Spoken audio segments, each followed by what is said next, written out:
ever found yourself absolutely raging over something that caused a massive storm and then wondering afterwards, what was that all about? What happened? And then you just then retreat to some kind of shame and like, oh my God, I just don't believe I just did that. So what can you relate to that, Julia? So for me, it's more about irritation. So getting irritable quickly. Yeah, I think for me, it's probably the top end of that and anger, but it's definitely a spectrum. So from anger down to sudden tears, down to mood swings, down to slight irritability, that whole thing is a version of menopause rage, I think. Right, so this is a 3 hot flushes. So I'm Sally Prescott and I'm a leadership and customer service trainer and coach. And I'm here with Karen Clark, who is our menopause educator and creator of the Menopause method. Right. And of course, we have the lovely Julia Fowler, who's the head of HR here at the Lansdowne Club. So we're filming here in this beautiful club in the library, this beautiful room in the middle of Mayfair. And what we're here to do is talk about lived experience, be the listener voice, have the menopause expertise, and we just want to talk honestly about what midlife actually means to us. So why does it feel so frightening when it starts happening, when the rage appears? I think it's because it's a lack of control, especially when it starts happening in early perimenopause, when you don't really know what's going on, and you can have an episode that you don't understand. So there's this fear of, what the hell was that all about? I'm a horrible person, because nice people don't do things like that. Embarrassment. So, it could be a work situation, it could be your husband, it could be your kids, and you have to go back and apologise when you sit and reflect, because at the time it seems relevant and right, and then you sit back and you think, oh Lord, where did that come from? So I think it's fear of the unknown, worrying about the kind of person that you are, and the shame. And it's the difference between early perimenopause and later perimenopause, when it's slight fluctuations in your hormones that can come from nowhere, but you don't understand what it is, to later on when it's a build-up of those hormones, but also stress and cortisol that can make them much bigger. And if you don't understand that, then that really can be frightening, because some of these rages can be truly fearful. They're horrible.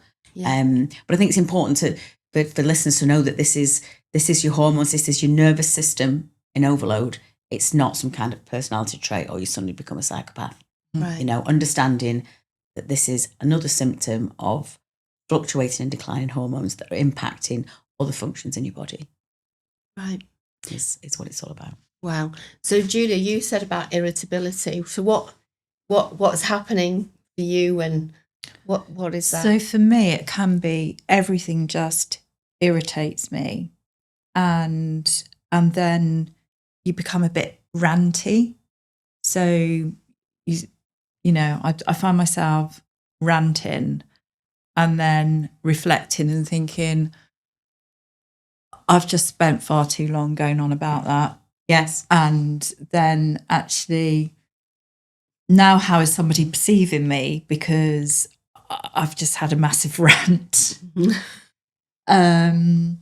Or, being snappy because, it could be something that my son does, and I become irritable with him and then snap at him, and I'm just being unrealistic because it's actually me.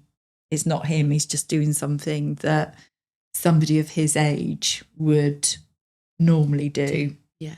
And do you find that the same things that someone has done for years suddenly start irritating you? So his bedroom might have been a mess for the last 5 years. All of a sudden, you can't put up with that. Like your threshold is way lower than it was before. Or it could be a different day. So it could be actually that was fine yesterday, but today that's really annoyed me. And why don't really you know that? Annoyed me. Yeah, bit unpredictable. Exactly. And you should have read my mind that if you hadn't have done something, that this was how I was going to react. That's interesting, isn't it? It really is. I mean, I've experienced it, and I really don't like myself. When I look back at it, I just think I've never been like that, you know, and like it really be like rage. It is rage, you know, and it's like I'm out of control. I know I'm out of control. It's just awful. Yeah. So what's happening in our body and brain then? Well, first of all, you're not going mad, you know, and you're not turning into a psychopath. There are, as always, there are a few things at play. The first thing that happens, certainly in early perimenopause, is the lack of estrogen or the fluctuating estrogen in your brain. So you have estrogen receptors in your brain. So that affects your ability to manage serotonin and dopamine and all these kind of feel-good hormones that come from your brain. So you just don't really cope with stuff very much because there's not enough estrogen to deal with things. So that could be slight mood swings. It could be, you know, an ability to put up with things that maybe you've put up with before. It could just be that you want to cry quite a lot, you know. So that's the first stage. And then as perimenopause progresses, that gets even worse because there's more fluctuations and estrogen is on a gradual decline and you've got less progesterone and testosterone, which are all the things that also make you feel better about stuff. But we then add into symptoms of symptoms, which I know we talk about a lot, symptoms of symptoms, but then you've got a lack of sleep. You know, you might have things going on in your life. So, you know, you've got brain fog. So that's making you anxious. You've got work's not going that well because you've lost your confidence. That's not going that well. So you build all these things in on top of the basic function of your brain that then just adds to your ability to be irritable. Frankly, so that's all going on. So they're the first two things, and then your body and mind is less able to cope with these stresses. But at the same time, you're in midlife when we've already talked about the fact that there are more stressors coming in into you know, talk about it all the time. Aging parents, children leaving home, children with messy bedrooms, work pressures, relationship pressures, whatever it is, all these things that happen in midlife. So the demand for calm and rationality increases, but actually your body's ability to supply that decreases. So you've got to pull on that as well. So there are a few things at play that make us less able to deal with it, and it happens. Yeah, and it happens. But as soon as you realise that it's a physiological thing, not just a, you know, I'm a moody person, I'm a horrible person, I'm an angry person, I'm a tearful person. Once you know that that's physiological and hormone driven, then I think you feel better about it. yeah. I think my mum used to say, I'm at the end of my tether. Is that it? Yes. Is that right? Yeah. You know, because what you've just described there feels like you're on this narrow, like, point of like boiling point, and I can really see that is the point of like, you know, like you have a burst of anger or a burst of rant. You know, you rant and things like that. So, no, and I think the lack of understanding when it might come and it just comes out of somewhere is, you know, you need to understand that in the earlier stages and the mid stages of perimenopause, it's not that hormones are on a slow decline and it's just going to go down and down and down. They're literally volatile like this. So you can feel fine on Tuesday, and then on Wednesday you feel terrible, and then on Thursday you look back at Wednesday and think, oh, that was awful. But it's kind of out of your control. Yeah. But you know, awareness is half the battle, I think. Yeah. And again, also, you know, just some weeks, 1 week, and then months you can go by and not feel like that. Yeah. And then that's the fluctuations, I think, in hormones, and also the whatever else is going on in your life. So if your sleep's terrible, your rage is going to be terrible. You know, if your anxiety is terrible, your rages are going to be worse. But it's those other symptoms having an impact as well. And you just it's wearying sometimes, isn't it, when you're not on top of it? Yeah, true. And that can make you frustrated and angry and all those things. Yeah. So what can actually help us when this is happening?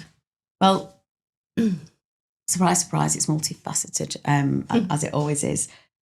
Number one is see the patterns. So what are the things that are actually making you feel angry? Is it your son's bedroom, you know? And is it a lack of control around meal times? Is it things that are going on in work? What are the things that actually send you over the edge? Understanding that it is your nervous system. driven by hormones and it's not your fault. So, looking for those triggers and then going, well, actually, this is my fault. So let me just sit down and think about it and actually looking at actual physical solutions. So HRT can help. We've talked in other episodes about when you've got multifaceted symptoms coming together, just looking at your lifestyle. And I feel like every episode we talk more and more about lifestyle, but the importance of the right nutrition. So eating balanced meals so that your cortisol level isn't all over the place. So you're managing your stress a bit better. Eating the right foods at those balanced meals. So cutting down on trigger foods, highly processed foods, caffeine, alcohol, massive one. Women losing it when they've had a drink, whereas before it wouldn't matter. So looking at the triggers, looking at the type of exercise you're doing. So again, calming things, going for walks after meals can really just reduce your anxiety and your cortisol, and just making sure that you feel more able to deal with things. So looking at different forms of exercise, managing your stress can all help massively. And I think the biggest one, sometimes we can't make this go away completely, but communicating it. So that apology is massive, but that apology with an explanation to actually say, I'm really sorry, but I now understand what this is, and passing that on to people. So that it's coming, and finding the triggers or the signal to the people around you, your family, your work colleagues, your friends, your partner. This is what's happening. So don't take me on. Yeah. Don't take me on. I'll exit, you exit. This is what's happening, and we'll resume. Sometimes a little bit of humour, if it's appropriate, doesn't help. I've been called a mad menopausal woman on more than one occasion in our house, and that's okay if it's in the right context. Yeah. It's But not fine. in the rage moment. But not in the rage moment. So the time to have the conversations, partners out there, is post-event. Yeah. Not in event. You don't need to be told in the middle of your rage that that's a menopausal blip. It's better to have that conversation a little bit later, I think. Yeah. So, the solutions are so often the same, but you just need to understand what you're trying to fix at that moment in time. If rages aren't that ragey for you and they are a little bit of irritation, maybe you just, plod on and fix something else that's bigger. Yeah. If you're prone to having meltdowns once a week, then that's probably a symptom that for you is one that's worth focusing on. Yeah. That would be what I would say. And if you have got them, don't be too hard on yourself, but don't ignore it. Yeah. It's that same, sort yourself out. Yeah. Find out what's going on, what's causing them, and find those simple solutions, of which HRT is definitely one. Yeah. And I think I always say to my clients, don't try and manage your rage. Try and find a way to stop it. Yeah. It's not something you manage in that, stop it, find the causes. Yeah. Don't manage the rage. Yeah, because my experience of it was that it kind of like we were having a discussion, so me and my husband, and we were having a disagreement, which is healthy. It's all fine, and I don't even know what it was because it was so trivial, so trivial.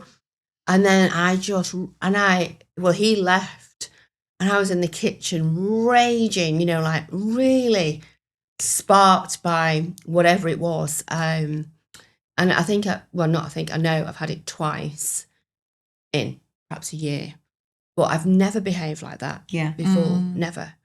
But at the moment, like I said earlier, I'm in a bit of a calm place at the moment, and it's so much better. But I think it is because the diet, the sleep, the exercise, all those things that are really helping. And you acknowledging that was out of kilter for you. Yes. That wasn't your norm. So therefore that's something that should be able to be fixed. Yeah. Because you're not a horrible person, so why would you be behaving in that way? Yeah. I think. Yeah. No, I had a client quite recently who was really struggling with it, and she had a very high powered job. And she felt she was losing it with people, or at a senior level, well, at all levels actually. And she tried HRT and it had a massive impact, and it didn't work for in other ways. And it was as simple as me explaining what was happening to her, and kind of going, just take a chill pill. You're not losing it completely. We looked at her sleep, not just a sleep quantity, but a sleep quality. and making sure that she was getting proper, deep, restorative sleep. Yeah. And we had some supplements and stuff to go alongside that. And we looked at her blood sugar levels. So we're trying to keep a cortisol more stable. So it turned out that she wasn't really doing lunch because she was so busy at work and she wasn't doing all these things. So, we broke down. She was trying to lose weight as well because she'd put on menopausal weight. So we cut down, we looked at her 3 meals a day, put the right macros in with protein, fibre, and making sure she had enough fat in there so she had a fully balanced diet. And 4 weeks later, she was so much better. Amazing. So these things feel so big and so terrible. When you break them down, they're not that big. And there's always a reason. All the symptoms that we talk about, rage included, there's a reason why they happen. Yeah. And once you understand the reason, there are ways you can improve it, if not fix it. So it's a message of understand your body, understand your symptoms. The symptom tracker is always there in the show notes of the podcast. Understanding your symptoms are the most important things. Symptoms leave clues. Yeah. Be a detective. Yeah. And go and find out what's going on. Amazing. Self-awareness is a big, big thing, isn't it? Really is. And I think this is why Googling can be a problem sometimes, because it feels like it's a one-size-fits-all. You're perimenopausal, ignore the symptom. You're perimenopausal, take this. You're perimenopausal, do this diet. You're perimenopausal, do this exercise. It's not how it works. In the broader sense, it's not how it works. Everybody has a slightly different prescription in the most broadest sense of the terms. Yeah. So understand your symptoms, understand your triggers, and then we can start finding solutions for you. It's fine. We're all good. Oh, great chat. Love it. So what do you think about that, Julia? What are your thoughts and your gift to our lovely audience, listeners? What would you say? Yeah, I think, again, not to go off and Google, because by the time you've Googled, you're going to have Googled that you've got some form of personality disorder, and all sorts. So it's really, really important that, you pull back, you reflect, and that those around you know what's going on and know how to communicate with you when you're feeling like that as well, so that they recognise actually, that you could be becoming more irritable, and actually, as you say, not to say, well, it's just your hormones or the menopause, isn't it? Yeah. The understanding helps, actually, doesn't it? When someone just goes, "Are you okay?" rather than "What the hell is wrong with you?" It's a lot more helpful, isn't it? Yeah, or just does what you're asking them to do. Then that's good luck with that. So funny. Yeah, great. It's important. And what's yours, Karen? I think, I'll repeat what I've already said. Understand you. Yeah. What's happened to Karen accounts might not be right for you. And don't be afraid to get help on, that includes self-help. Do something, and then if you need more help than that, go and speak to the GP with the right information. Go and speak to a menopause specialist. Go and speak to your community or whatever it is. Get help, and don't be too hard on yourself. I think mine is the humour thing. I just think after it, to have the strength to say, that was not me, that was somebody else, and have the humour with it, and then get the understanding of the people around you. I just think it's really important. That's great episode. We got nicely fired up for this conversation, didn't we, with our conversation before? So we were all raging before this podcast. So thank you for your time, and we'll see you in the next episode.